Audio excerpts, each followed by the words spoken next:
오늘 살펴볼 내용은 최우법, 최우추정법 또는 Maximum Likelihood Estimation Method라고 하는 내용이 되겠습니다.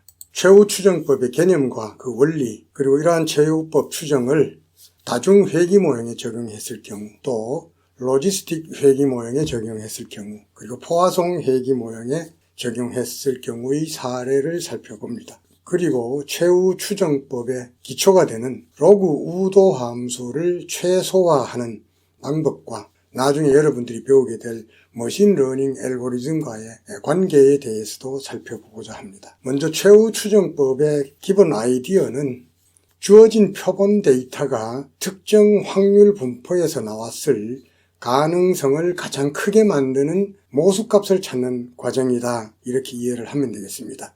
여기서 우도라는 것은 바로 그 가능성을 의미하는데, 주어진 모수에 대해서 관측된 데이터가 나타날 확률을 의미한다, 이렇게 보면 됩니다. 결국 핵심 아이디어는 관측된 데이터를 기반으로 해서 어떠한 모수값을 갖는 분포가 해당 데이터를 가장 잘 설명하는가, 이것을 판단하는 과정이 바로 최우추정법의 개념이라고 할 수 있습니다.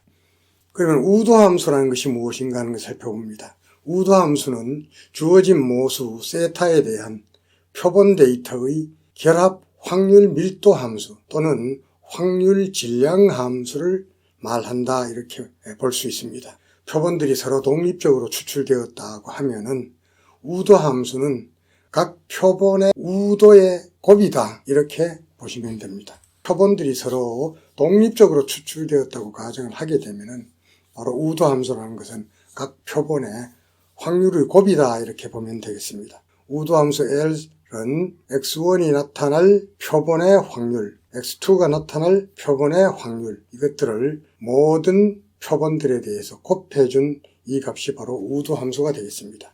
그런데 실제 우도함수를 추정 과정에 활용하기 위해서는 우도함수는 이처럼 곱의 형태로 나타나기 때문에 굉장히 복잡합니다. 그래서 로그를 취하게 되면은 이와 같은 덧셈 형태로 표기를 할 수가 있게 되겠고, 이 식에 대해서 미분을 통해 바로 최소값을 구하는 이런 과정을 거치게 됩니다. 그러면은 이러한 우도 함수를 유도하고 여기서부터 최우법을 적용하는 이러한 사례를 우리가 이미 살펴본 다중회귀 모형에 적용을 했을 때 어떤 과정을 거치게 되는지를 살펴봅니다. 우선 다중회귀 모형은 이와 같은 형태, 이와 같은 선형의 회귀 모형으로 정의를 할 수가 있습니다. 여기에서 조건부 확률 밀도 함수, 조건부라고 하는 것은 이와 같은 데이터 값이 주어졌을 때 확률 밀도 함수는 우리가 다중회귀 모형에서 오차항 2i는 정규 분포를 한다라고 가정을 하기 때문에 이와 같은 형태의 이 밀도 함수가 정의가 됩니다. 이 개개의 확률 밀도 함수를 표본 n에 대해서 곱해주게 되면 바로 이와 같은 형태의 우도 함수, likelihood 펑션이 만들어지게 됩니다. 이와 같은 형태는 곱셈으로 표시된 복잡한 수식이기 때문에 여기에 로그를 취하게 되면 이와 같은 덧셈 형태로 표기가 될 수가 있습니다. 그래서 이와 같은 로그 우도 함수에 미분을 적용을 하게 되면 1차 도함수를 0으로 놓고 그 해를 구하게 되면 최후 추정치는 바로 X'X의 인버스의 X'Y라고 하는 우리가 다중회귀 모형을 OLS를 적용을 했을 때와 동일한 이러한 추정치가 구해집니다. 그리고 여기에서 구해진 표준 오차는 우리가 OLS 적용을 했을 때와 약간 다른 형태의 표준 오차가 구해지는 것을 여러분들은 확인을 할 수가 있을 것입니다. 그럼 실제 이것을 파이썬 코딩을 하는 방법을 살펴봅니다. 이와 같이 다양한 함수를 불러오고 우리가 사례로 적용할 울리지 데이터의 GPA1을 불러옵니다. 그리고 Y는 칼리지 GPA, 대학교의 성적을 Y로 하고 고등학교 때의 성적과 활동성 등을 설명변수 X로 했습니다. 그리고 설명변수에다가 상수항을 추가를 하고 이와 같은 하나의 함수를 정의를 하게 됩니다. 이 함수식 중간에 보게 되면은 바로 정규 분포를 할 때 우도 함수가 어떻게 정의가 되는가 하는 것을 보여주고 있습니다. 그 다음에는 OLS로 초기 파라미터를 추정을 해서 이 초기 파라미터를 기초로 해서 바로 사이파이에 있는 미니마이즈라고 하는 함수를 이용을 해서 바로 최적화를 해 보았습니다. 그 방법은 BFGS라는 이런 알고리즘을 적용을 했다, 이렇게 보면 됩니다. 결과를 출력을 했습니다. 자, 여기서 우리가 함수를 정의를 하고 이것을 최적화하는 이러한 과정들은 앞으로 여러분들이 배우게 될 머신러닝 분야에서 자주 접하게 될 이러한 코딩 형태가 되겠습니다. 물론 우리가 최후 추정을 하기 위해서는 하나의 명령어를 이용을 해서 추정을 할 수도 있습니다만 이와 같은 코딩 방법을 살펴보는 이유는 여러분들이 추후에 머신러닝 분야에서 자주 접하게 될 형태의 코딩 방법이기 때문에 여기에서 살펴보았습니다. 다중회귀 모형의 최후 추정치는 우리가 기존에 살펴본 고전적 최소자성법의 추정치와 동일한 수식으로 표현할 수 있다는 것 다시 한번 강조를 드립니다. 이번에는 로지스틱 회귀 모형을 최후 추정으로 추정하는 방법을 살펴봅니다. 로지스틱 회귀 모형은 S자 형태의 이와 같은 형태로 표현이 되는데 그걸 수식으로 나타내게 되면 바로 이러한 표현입니다. 이러한 로지스틱 회귀 모형으로부터 로그 우도 함수는 바로 이와 같이 구해집니다. 그럼 실습을 해봅니다. 역시 마찬가지 방법으로 로짓 모형의 로그 우도 함수를 이렇게 정의를 합니다. 그 다음에 우리들이 조금 전에 살펴보았던 사이파이의 미니마이즈라고 하는 알고리즘을 이용을 해서 최후 추정치를 구해보았습니다. 조금 전에 살펴본 다중회귀 모형의 최후법 적용 사례와 아주 유사합니다. 다만 로그 우도 함수를 어떻게 정의하느냐 이 부분이 차이가 납니다. 자, 이와 같은 것은 조금 전에 말씀드린 바와 마찬가지로 머신러닝 분야에서 자주 접하게 될 형태의 코딩 방법이기 때문에 여러분들이 익숙해질 필요가 있습니다. 물론 현실적으로는 로지스틱 회귀 모형을 추정할 때에는 스태츠 마들스에 있는 로짓이라고 하는 이 명령어를 이용을 하면은 하나의 명령어를 통해서 로지스틱 회귀 모형을 추정을 할 수가 있습니다. 여기서 파이썬 코딩을 통해서 로그 우도 함수를 정의하는 방법은 추후에 여러분들이 이 학습을 보다 용이하게 하기 위함이라는 것을 다시 한번 말씀드립니다. 이번에는 포화성 회귀 모형의 최후 추정 방법입니다. 마찬가지입니다. 포화성 회귀 모형은 이와 같이 정의가 되고 이 포화성 회귀 모형의 로그 우도 함수는 이와 같이 정의가 됩니다.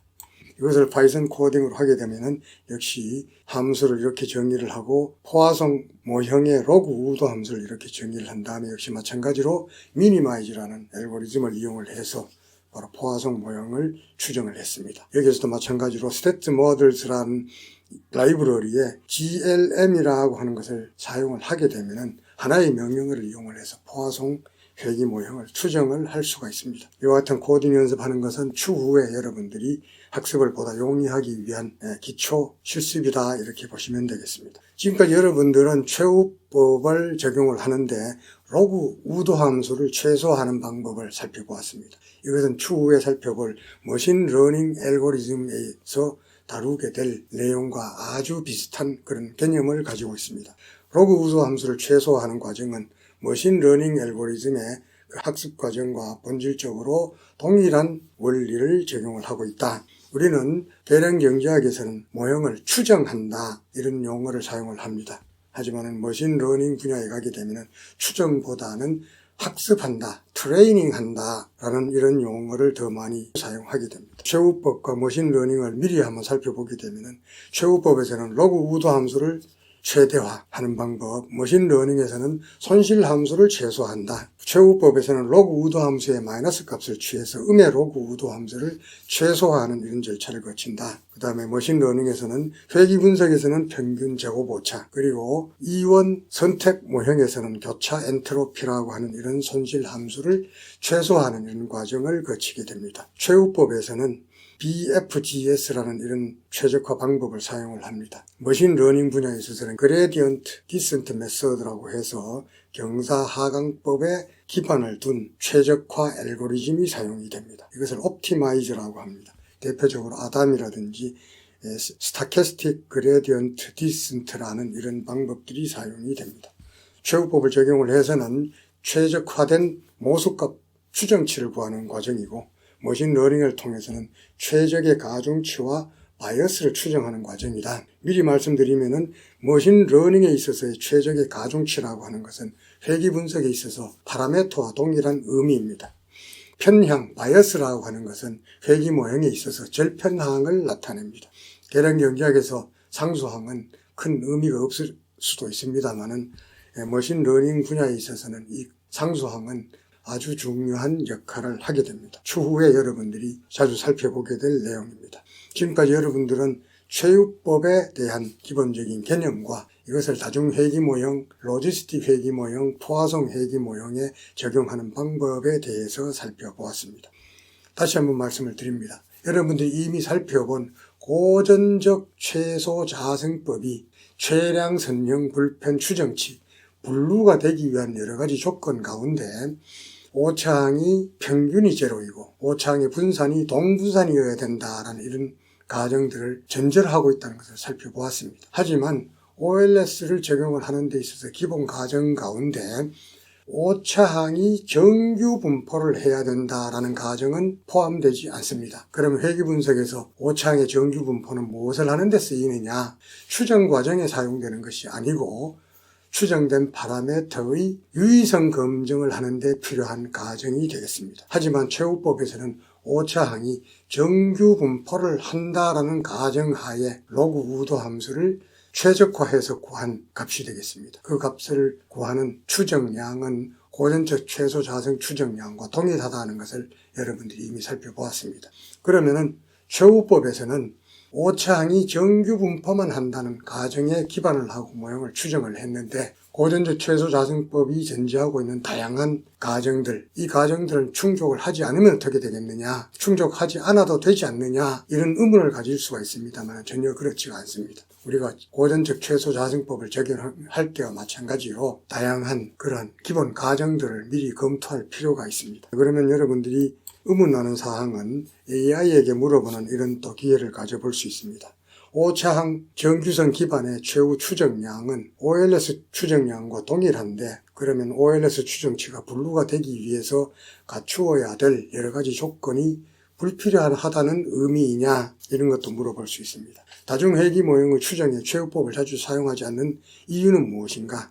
OLS 추정치의 분산과 최후법 추정치의 분산이 다른데 그 의미는 무엇인가? 그 다음 최후법 추정에서 음의 로그 우도 함수로부터 파라미터를 구하는 최적화 방법에는 다양한 것이 있는데 이러한 방법들의 장단점이 무엇인가 하는 이러한 것들을 물어볼 수 있습니다. 특히 최후법의 기본 가정, 오차항의 정규성과 고전적 최소자생법의 기본 가정, 이것이 서로 틀림에도 불구하고 같은 추정량을 제공해주는 그 이유에 대해서 이해를 하기를 바랍니다.